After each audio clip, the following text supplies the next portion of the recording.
Hey everybody, welcome to Monday Night Live. We have a very special call planned tonight, and it's my honor to introduce to you guys a couple of my friends. The first one is Mary Elaine, and I'm trying to pull up my little notes here. Okay, so Mary Elaine, say hi, Mary Elaine. Say everyone. Hi.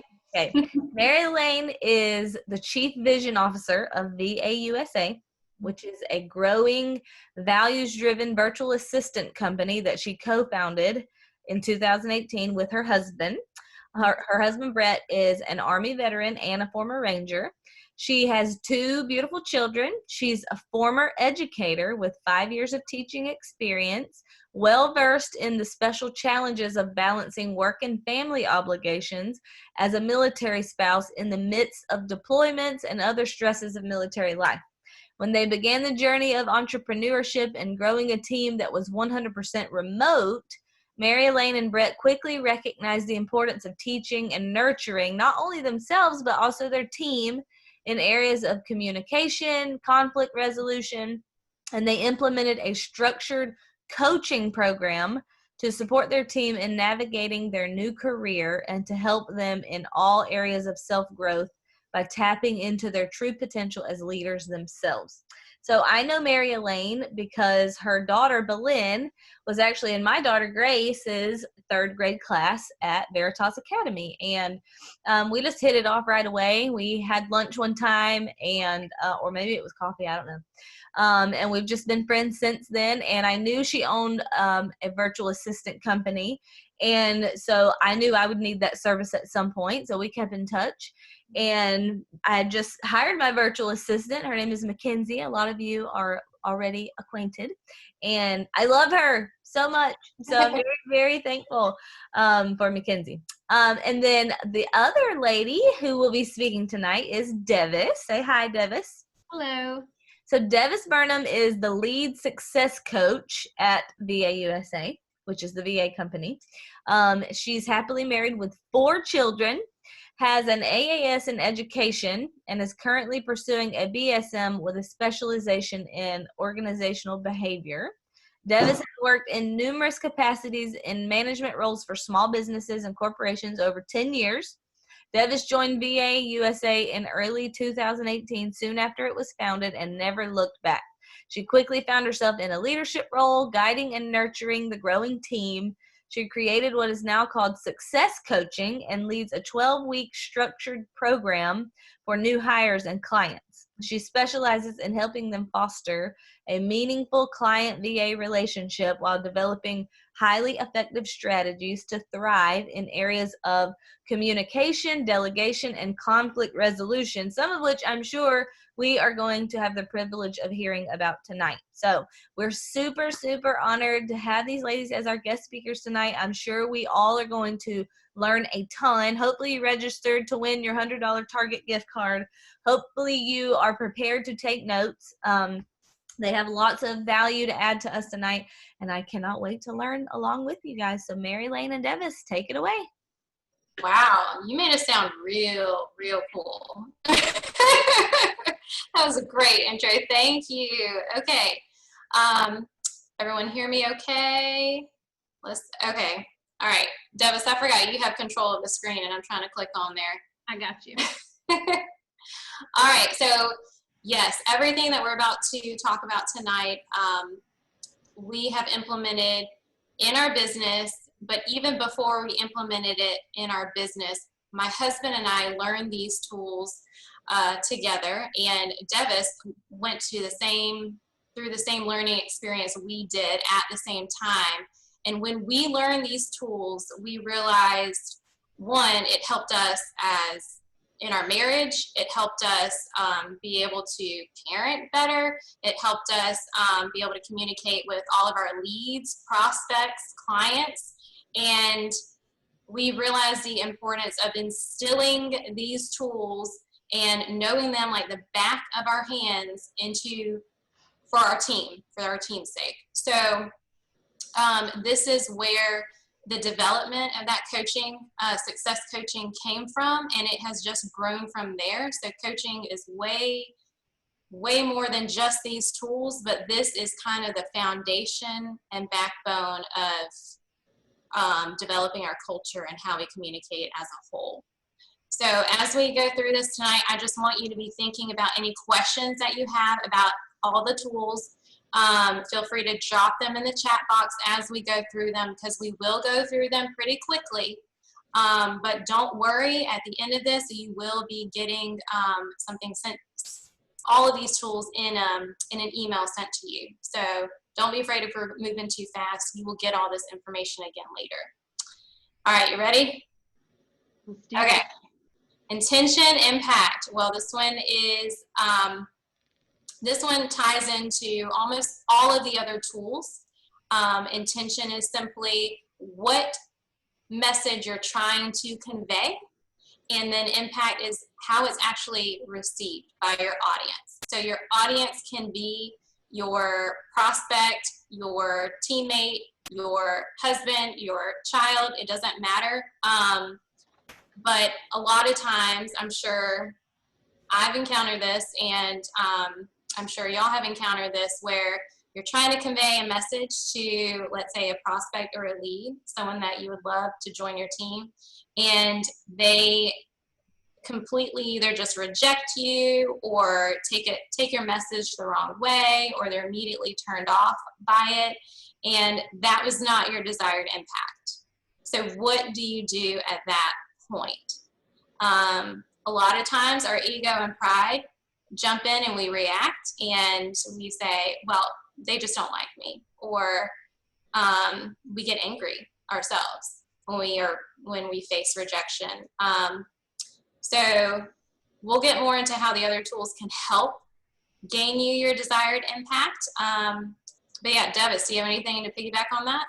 Yeah, so for me, all of these work together, and we're giving you 10 tools, but they're all of equal importance, right? So the most important thing with conscious communication is recognizing that it's conscious communication. It's not unconscious communication. So practicing these tools every single day will lead to the mastery of the tools.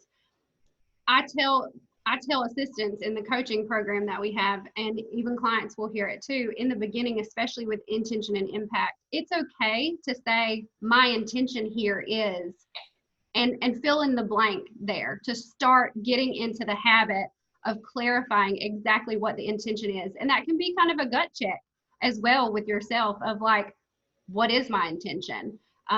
What do I want the outcome of this conversation to be? And what is going to happen as an outcome of that conversation? That would then be my impact. So it's okay to start small and slow. And actually, after going through the workshop, which was absolutely life-changing for me, I printed these, and that's why we are bringing those downloadable PDFs to you, and kept them with me throughout all kinds of conversations, personal, professional, didn't really matter, because all of these tools can be applied both ways. So, and it's also okay to have to try again, yep. Right? Because you may not get it right the first time. And if you notice that your impact is off, then just back up and say, okay, well, wait, let me clarify my intention. Yep. Yep, you took their words right out of my mouth. I can't tell you how many conversations I've had with my husband where he took my words the wrong way, and I've had to backtrack and say, okay, that was not my intention. Please let me explain what my intention is. And we start over. All right, let's go on. Next tool.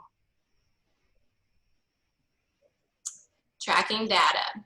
Okay, so this ties into another tool that we will talk about, but tracking data is incredibly important when you're dealing with business in general, okay? So any conversations that I have with a potential lead or a prospect, I store my data with that person in a very safe place. And I make sure that I am getting the information I need about that lead or prospect or someone on my team, and it's organized. I know exactly where to go to find that information. And so let me give you some specific examples. So for my team, I want to know when their birthday is. I want to know when their anniversary is. I want to know when their 1 year And I mean anniversary with their husband as well as working with the company. I want to know where does my client, where are my clients' favorite restaurants? And that we'll get into why all that later.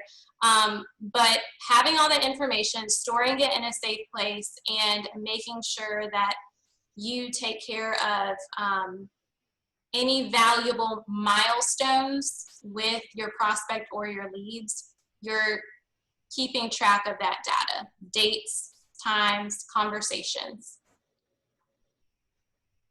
Absolutely.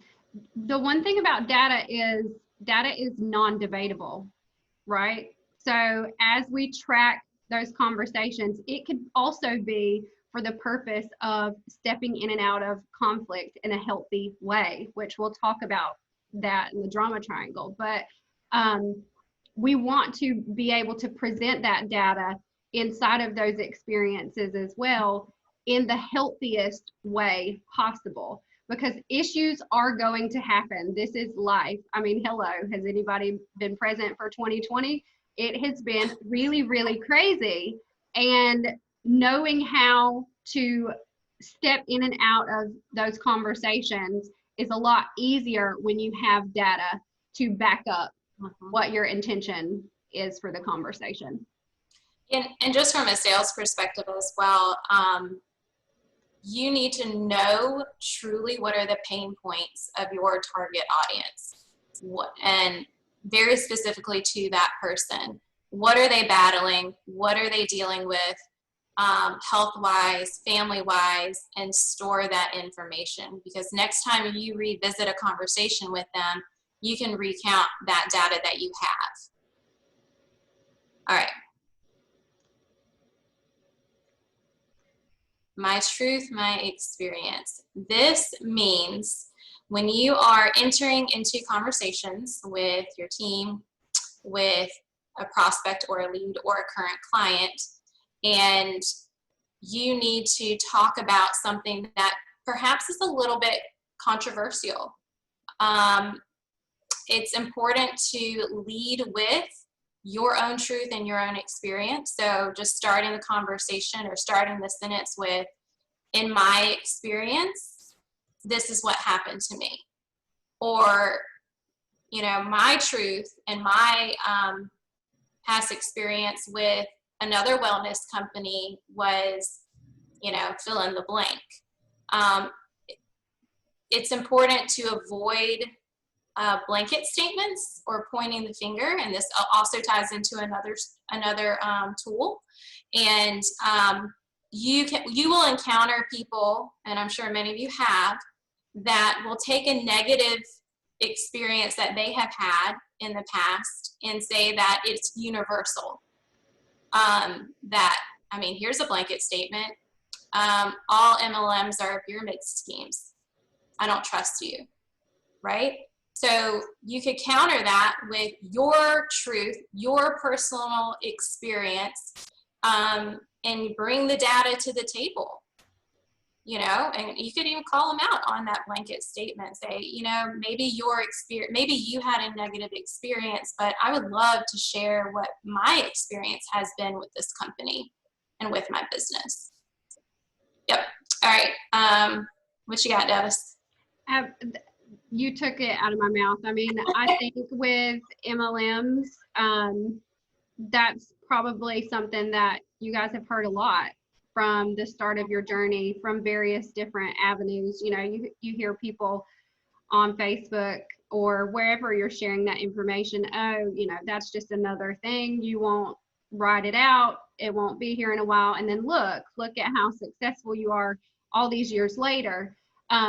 So just keeping that in mind as a team, that knowing that you can honor different truths together, and you can hear others' truths together and use those to consider all of them as potential truth will help you guys grow as a team as well. So again, all of these things can be applied to the business aspect of of Plexus, but also in your personal lives and these personal connections and the foundation of building trust and accountability with your team, with your prospects, with your leads. Yeah. Yeah. And if someone comes to me with a blanket statement, and obviously my ego's natural tendency would be to defend myself, right? Or to get angry or upset. But practice asking questions back to that person. Get to the root of what they went through. Yep.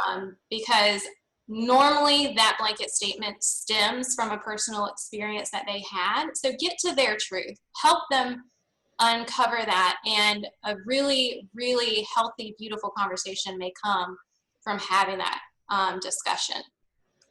And that's where data comes back into play as well. We've mentioned that all of these things tie together, but at that point, if a conflict does arise, then that makes that data even more valuable, right? Because you can pull from all kinds of studies and testimonials and things and other people's truths. That's where that honoring others' truth, it's all potential truth, becomes data as well at that point. And I have one more thing to say about this. I know this is a good one.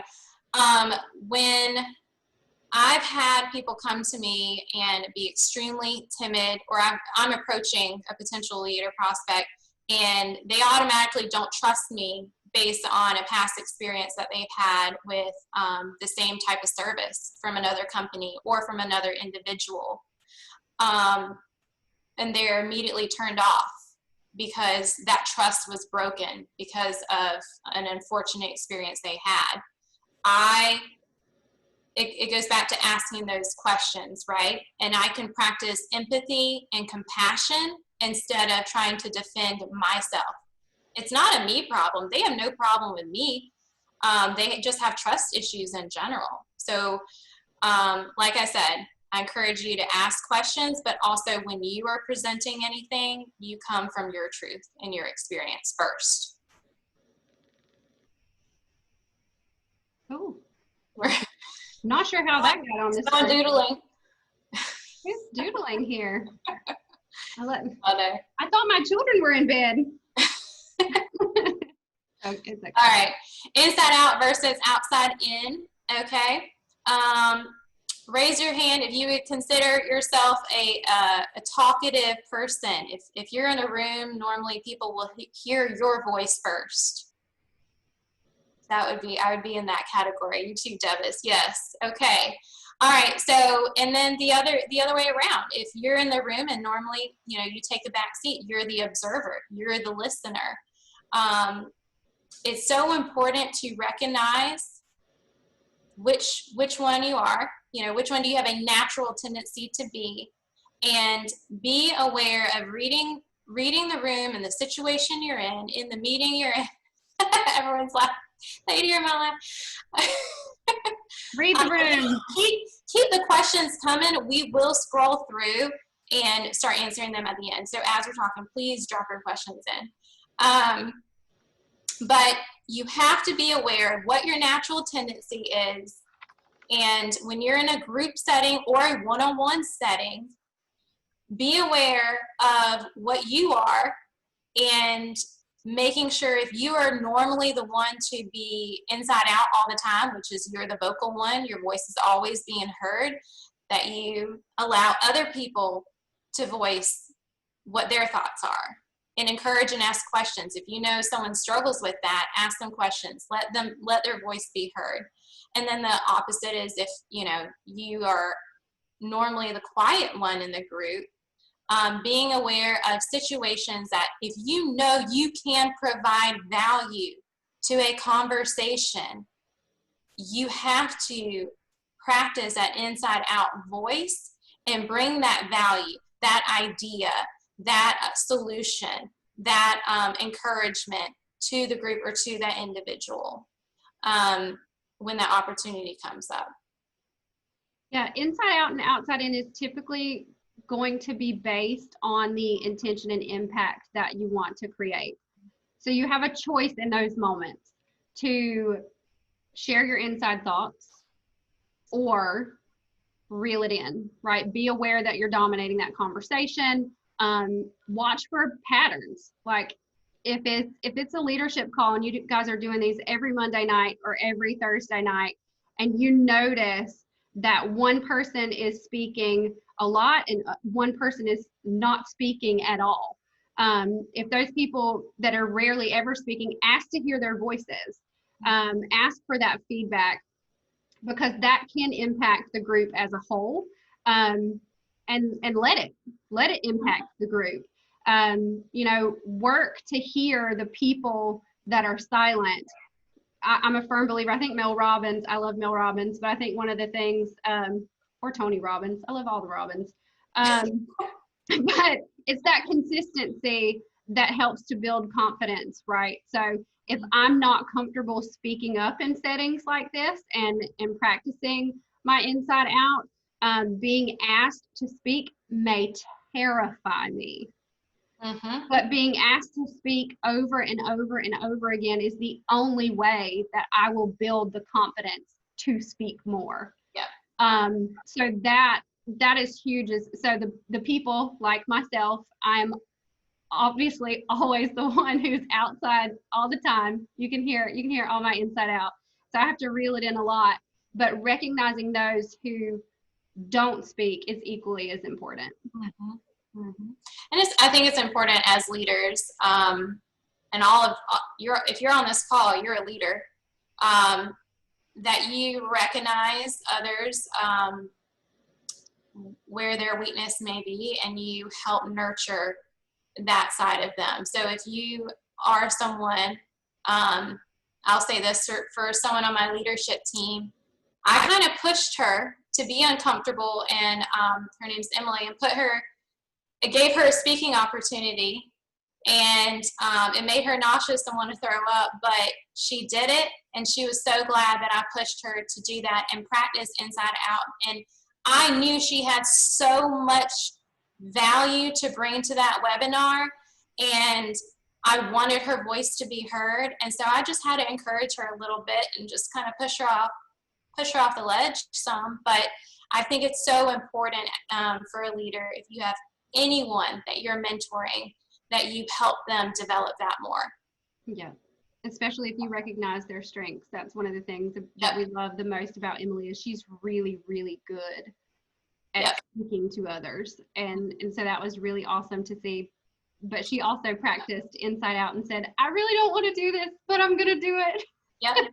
I have another good story about this, that Jessica is someone who is new on our team, and she's only been with us for a few weeks, and I noticed that she was practicing inside out and bringing a lot of great suggestions and value to the table. And now she's helping with some things internally, as well as working with the client. And the first day that she started working internally, I told her, I said, I don't care if you've been with us for 20 years, 2 years, 2 months, or 2 weeks. If you practice inside out and you're showing and you're bringing value and speaking truth to the table, we will be all ears. So practice that inside out with your teams.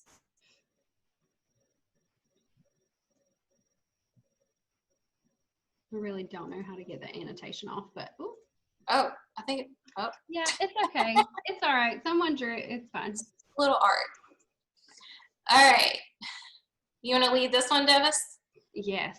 So the 7% rule, there were 2 global studies that were done that had very close outcomes, but roughly the translation was that what we say and do, the people who we interact with, and they can take and translate that meaning in the following ways. Both studies came down and said that 7% of the conversation came from, or the translation of the conversation, the impact, yes, intention and impact. So all of these, again, tie together. But 7% of the impact came from the words that were spoken. Now let that sink in. Out of 100%, 7% of that is only from the words. So you have to take into consideration what body language means and what tone of voice means, especially when it comes to the effectiveness of your communication and making sure the intention is clear and making sure that the impact is what you want it to be and what that outcome is what you want it to be. So that means body language, tone of voice, 93%.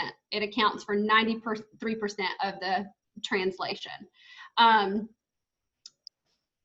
You have to note too here though, that while word choice is important, it's not less important. Does that make sense? So even though this is a pie of 100% and 7% is allotted to words, that doesn't mean that body language and tone of voice are more important. They're just all very, very important. Yeah, it's important to just keep them aligned with what your impact is, what your intention is.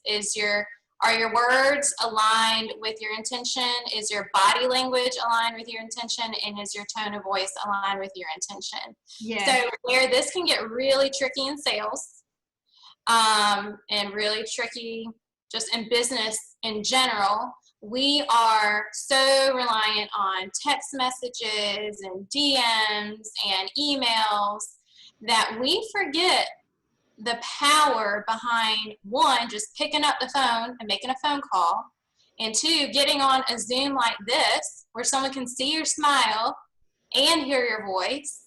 And I think it's really made us a little bit disengaged. It's made us a little afraid to pick up the phone and call someone because we get so comfortable behind our phone and so comfortable behind our computer screen that we forget sometimes this is another human being. And if I really want my impact to be made, if I want it to be a home run, I probably should schedule a Zoom with this hot lead. Or I probably should not enter this really uncomfortable conversation with someone in a text message. That is a huge pet peeve of mine.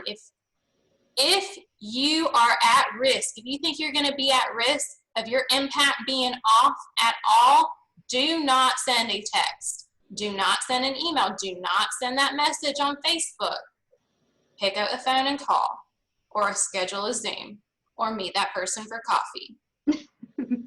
Yeah, we actually have some questions in some of the bonuses that y'all are going to get after, are the questions to ask yourself before you hit send. Yes. If it's a text message or any kind of email communication, just do a check-in with yourself. I want to shout out Michelle for a second. So I joined Plexus under Michelle, and I met her through my child's school, and the whole journey with me joining Plexus and trying the products really was from the relationship she built with me. She was very intentional on building that trust, building that friendship, building that relationship.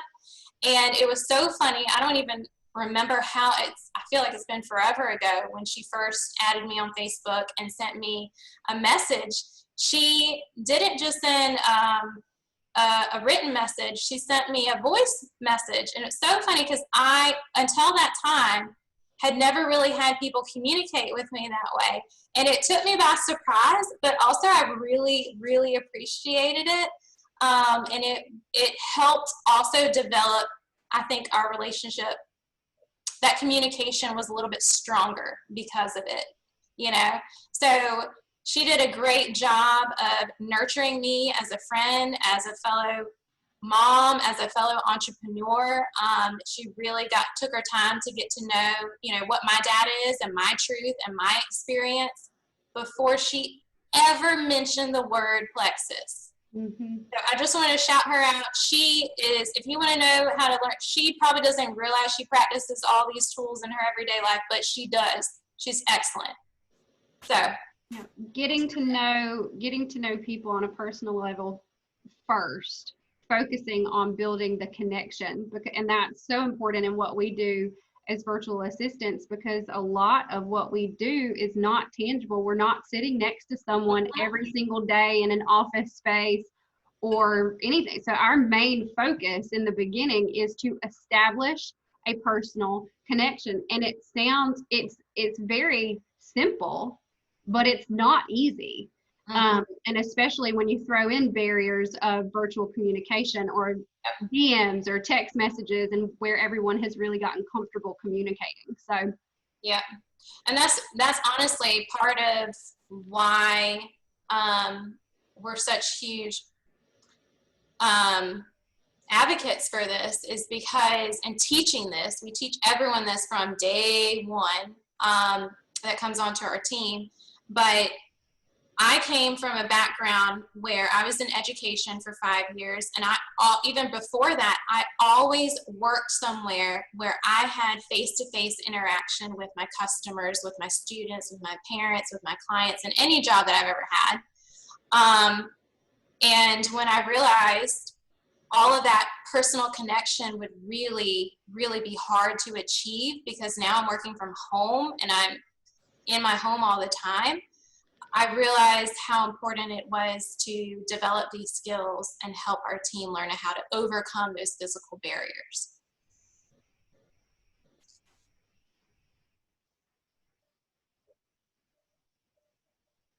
You want to lead this one? all right. I feel like, Well, this is we're getting to the end, the last few tools, and so as you will see, they will all start to work together. So making I statements, there are two main parts to making an I statement. There's the singular I and the collective I. So I think from the time that we're born and educated, what I've noticed based on my experience is that saying I a lot is kind of, it has a negative connotation, right? I'm being selfish. I'm just talking about myself. I. It's really we, us, he, she. Why don't you use, somebody, even when you write papers in the school system, they always say, don't speak from that point of view, right? So when it comes to a singular I, that would be part one of making an I statement. I can only speak for myself based on the data I have collected or the data that has been shared with me, based on my truth or experience, sharing my intention, sharing my inside out, and naming the unspoken or my truth. Instead of making those blanket statements or generalizations like, oh, everybody's in a terrible mood this week. That's probably not the case, and maybe I'm in a terrible mood, but then I would have to gut check why is that the case. I can only speak to me, or everyone really enjoyed this call. I can't make another blanket statement, although I may hope for that. I can't make that blanket statement because that's not my truth. I am really enjoying this call. I think also it's when you start with an I statement, you are, and here I am not practicing it, but when I start with an I statement, I take my finger away. And what that means is when I use you statements, you always, you never, you think, I'm pointing a finger at someone and I'm accusing them. And that's an attack. And so automatically your audience, your lead, your prospect, your husband, your wife, your child feels like they need to defend themselves, and they're shutting their ear, they're shutting down because you are figuratively pointing a finger at them with your statement. Absolutely. And so the second part of a singular I would be owning my attitude and my actions, what I'm responsible for inside of the conversation, what I'm conscious of. So that's where the conscious communication part comes in. So if there is a conflict, or if, say it's my husband and I feel a certain way, maybe because his intention and impact were off, it allows, making an I statement allows me to, again, step into that conflict, but actually in a healthy way, to then just really disarm the both of us and say, all right, well, let's get to the bottom of this. Is this a story that I'm making up in my head, or what data do I have? What data can I go back and look at and really move forward into that conversation? For collective I statements, that's when it's a little bit more challenging at a team level. I need to pay attention to my intention. Do I intend to be a part of the group in that situation, or am I leading from outside of the group? So is my goal to build the energy of the group, or not? Like, am I commanding, am I asking for something? The most important thing about collective I statements, in my opinion, is to not worry about getting it right. When the focus is on getting it right or wrong, then I think the intention and impact can be off. So practice using collective I statements, like if I'm inside of the circle where I want to communicate, I'm going to use pronouns like we, each of us, all of us, any of us. I'm going to use us. But if I intend to be outside of the circle, if I'm leading from the outside, then I will speak directly to you, each of you, all of you, any of you, or a specific individual. Yep. Oh, yeah, I get excited about that one. All right. I think we're almost at the end. Okay, good. And we definitely want to leave time for answering some questions and doing our drawing. And we'll show you a little sneak peek at the tools will be sent to you in an email if you filled out the entry form for the Target gift card. If not, you can always fill out that form later and we'll send it to you. Yeah, do you want me to do last call for that, by the way? Yeah, go ahead and do last call, and we'll do the drawing in a little bit. So while she's doing that, I'm going to talk real quick about the elephant in the room. This is a term that all of you have heard forever, and that is the unnamed tension, maybe the unnamed issue that no one has brought up yet. This is when things are being swept under the rug, and if you try to sweep an elephant under a rug, it really doesn't work out that well. It tends to get a little more obvious that there's something strange there. An elephant can turn into 2 or 3 or 4 or 5 or 20 elephants if you don't address that one elephant and tell it to get out. So, and I don't mean by telling that person to get out, but I mean practicing inside out, learning how to use all of these tools that we've talked about to be able to enter into conflict. Conflict will happen. Conflict, guys, is healthy. If there is no conflict, and that will lead into another thing we're going to talk about real quick, but if there is no conflict in a relationship, in any kind of relationship that goes on for a period of time, that means there is artificial harmony, okay? That's not healthy either. So we'll go into that, but be sure that your team, whoever you're close with, has that trust built with you so that when they do have conflict, when they do have an issue or a concern, they feel comfortable and confident in being able to practice inside out with you.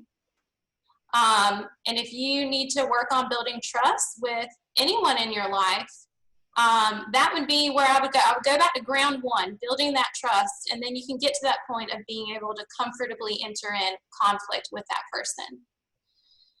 And that artificial harmony, that's when no conflict is ever present. Everyone's smiling and saying, yeah, everything's great. You know, we're all good at smiling. And if I say we're all good, that's a collective I, and I did not mean to use that. I live in the South. I grew up in the South, and there's a tendency that people will smile and say, bless your heart, and pretend everything's fine, and then go back and talk to someone else about an issue that they actually have with you, but they didn't have maybe that trust or rapport or confidence or conscious communication training to be able to say, hey, actually, everything's not okay. Let's talk about this. I want to address this issue.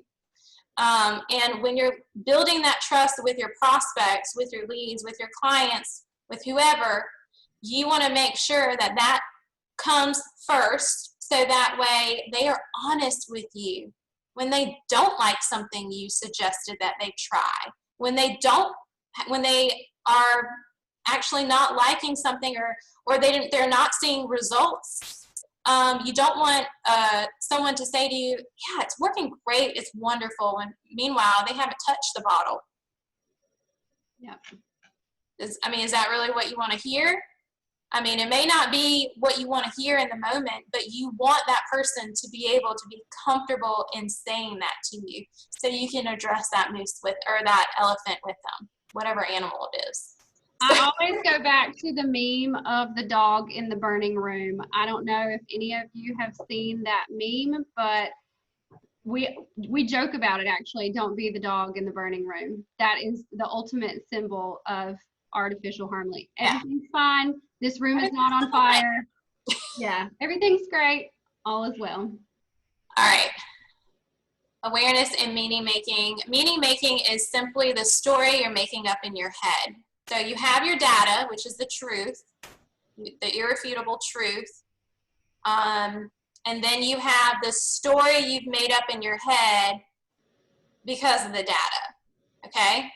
So I'm trying to think of a good example on this, Devis. I know we have a ton. Oh my gosh, so many judgment calls. That's what I call them. Say we have someone. Another one. Not a good one. Well, go ahead. Okay, so I've been ghosted so many times in my business. Okay, like I've had people just drop off, never to talk to me again, never reply to my emails, and just suddenly in all communication with them. And we were just in the middle. I thought we were moving along, everything was fine, and then boom, no response, no answer. And so immediately I go into the thought of, oh, they just don't like me. Or what did I say to make them so upset? Or why are they so rude? They are so rude to me. And I can get into a victim mindset. I can get angry. I can get upset, or I can be worried, like I said something to make them upset. So that's meaning making, right? And that's when our emotions can get so out of control. So when you are at least aware that you're making a story in your head, you can name it. You can say, all right, this is a story I'm making up in my head. The data is they just stop communicating. And I don't know why. So stop making up stuff when I don't have enough data to support the story. So that's just one example. Don't let yourself go on an emotional roller coaster because of little pieces of data you have and making a story in your head. Yeah, so that's my biggest segue into our last tool, and none of them are more important than the other, but this is super huge, and we could talk about this all day, but we won't. But you're going to get more information. I'll give you a little sneak peek. You're actually going to get a downloadable, that you can print out and laminate. I keep these with me all of the time. But escaping the drama triangle, Mary Elaine. It's all about developing a high level of self-awareness and where you're at inside of the drama triangle. Am I playing a role as a victim? Am I the persecutor in this instance? Or am I rescuing someone? Am I saying, I'll help you, I see you struggling, come here, let me handle this for you. Once I acknowledge my role in that, and recognize, and that goes back into awareness, just being aware. It's super important to take ownership of that and then shift to an empowering mindset. And we're actually going to share with you the empowerment dynamic as well, which is an inverted drama triangle with the flip side of the roles, and how you can step or recognize when the drama triangle is happening and actually not get in it and help pull others out of it into the empowerment dynamic. Cool. And this is the last tool on the side, right? Yes. Okay.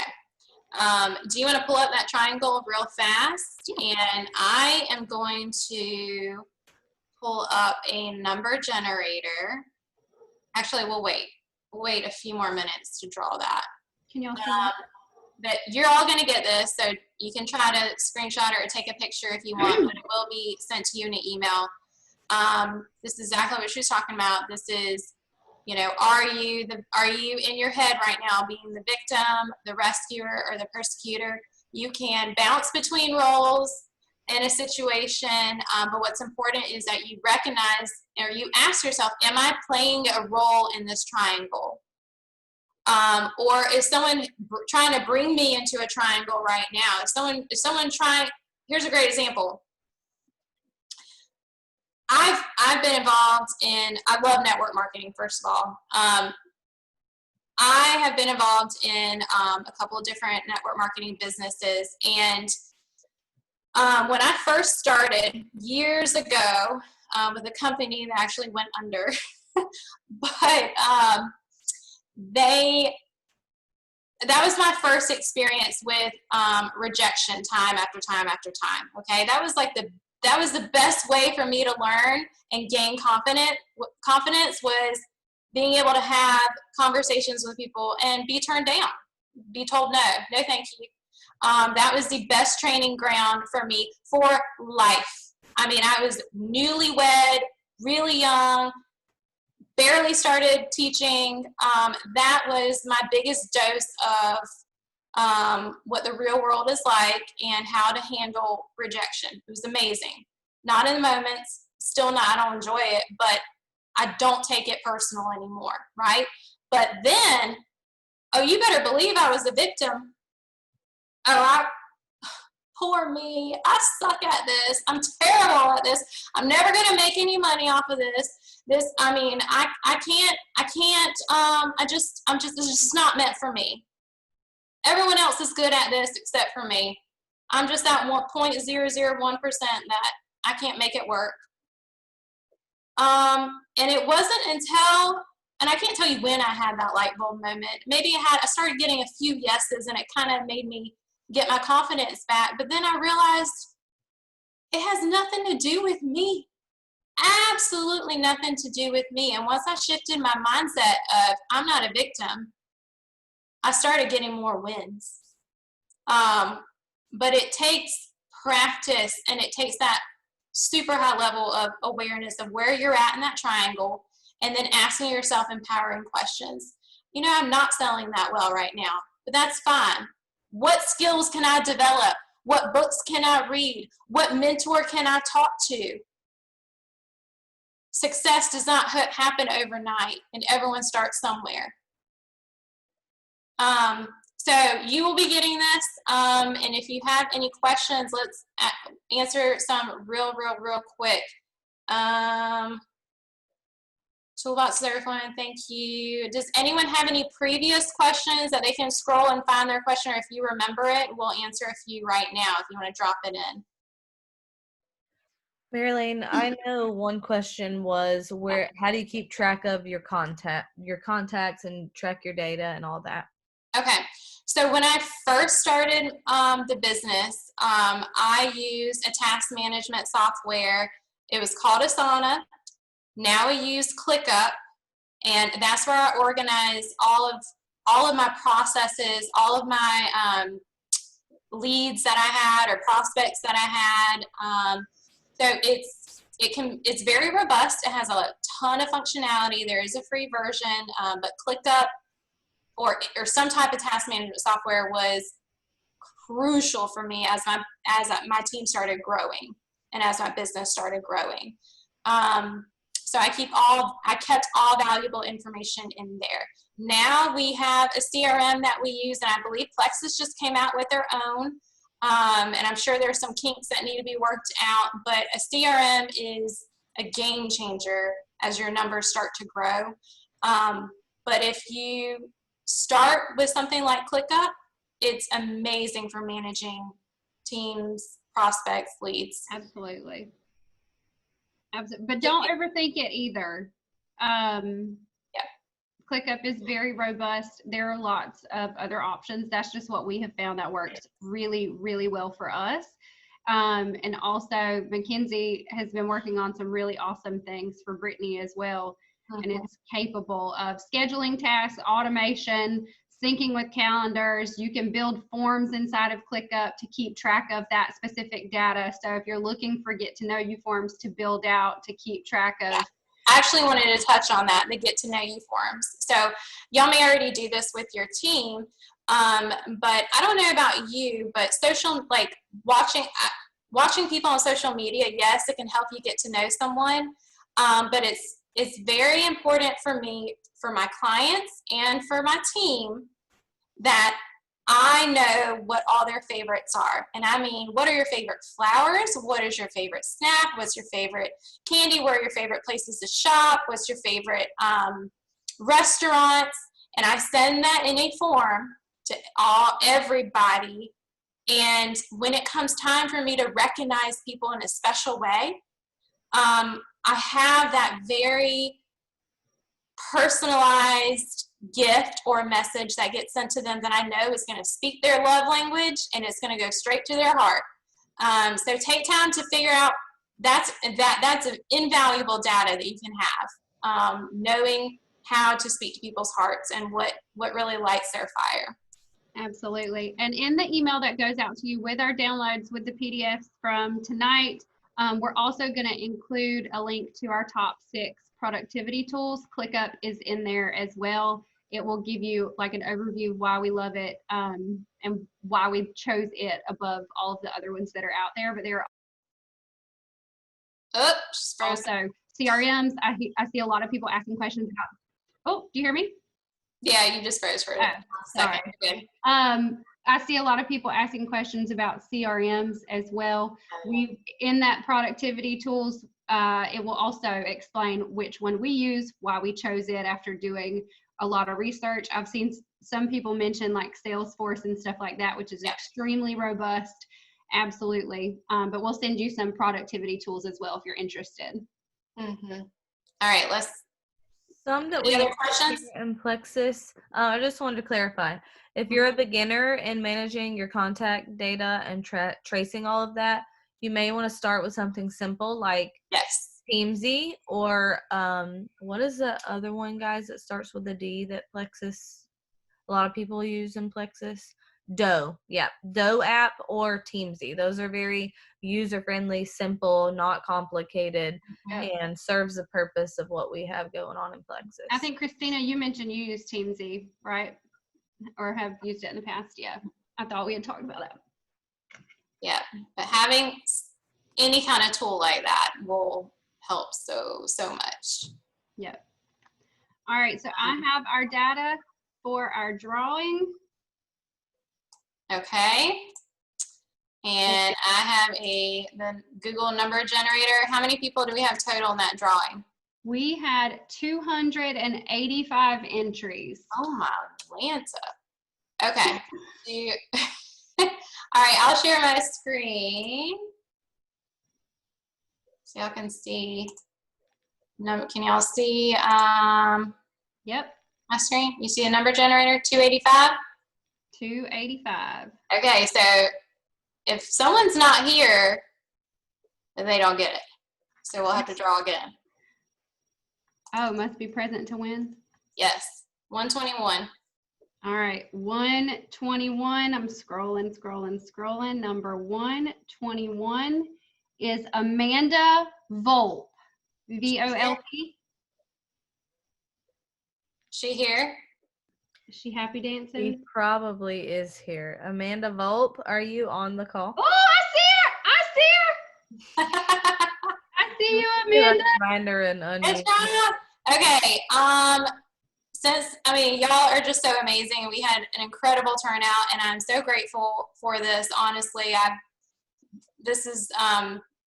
teaching will always have my heart. So anytime I get the opportunity to teach again, I jump on it and I love it. So thank y'all for letting us. Look at all this love for Amanda. Oh my gosh.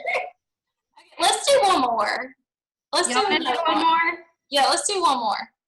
You ready? Okay. And Amanda, I've got your email address, so we'll get your gift card to you. Look at all ready? this. Yep. All right, let's do it. 223. 223. Who's lucky? 223. Melissa Neal. Melissa Neal. I can't see everyone with my Screen share. I'm gonna stop share. I know. You gotta also must do a happy dance to win. No, I'm just kidding. She here? Melissa Neal here? Nope, Christina's shaking her head. Nope. Going once. Going twice. All right, I'm about to draw again. Oh, this is so much fun. I feel like I'm on a game show. Doesn't work that way, guys. I kind of feel like Oprah. You get a target. You get a target card. 81. All right, 81. Trina Summers. Oh, I know Trina's on. Trina, you Yeah, go Trina. Yay! Trina, you've got company too. Oh, awesome. Thank y'all so much. Thank you, ladies. Mary Elaine and Devis. This was so valuable. I know that everybody got a ton out of this, and I learned some things myself. And you know what's interesting is that the most successful people on my team, they are probably already using these tools, and they don't even know that these tools they have a name. But I do see that the people who implement these things are the most successful in business, in marriage, in parenting, in life. So you guys are so accurate. And I really appreciate you guys taking time out at 9 o'clock at night and 10 o'clock at night to be beautiful for us. So much fun. Thank y'all so much just for the opportunity. I personally have never done anything like this. So this was huge, overcoming, not a fear, but it's kind of nerve-wracking. There's a lot of pages of people here. So I also heard there would be karaoke at the end. So that's Christina's. No. That was Christina's. But no, I appreciate you guys letting us into this space on your Monday night. This is truly the biggest blessing for us. And what a way to start the week, man. Yeah. So I want to end with my Plexus testimony. I've only been on products for couple months now. Michelle, how long? I don't even know. I was having issues with looking very bloated very often.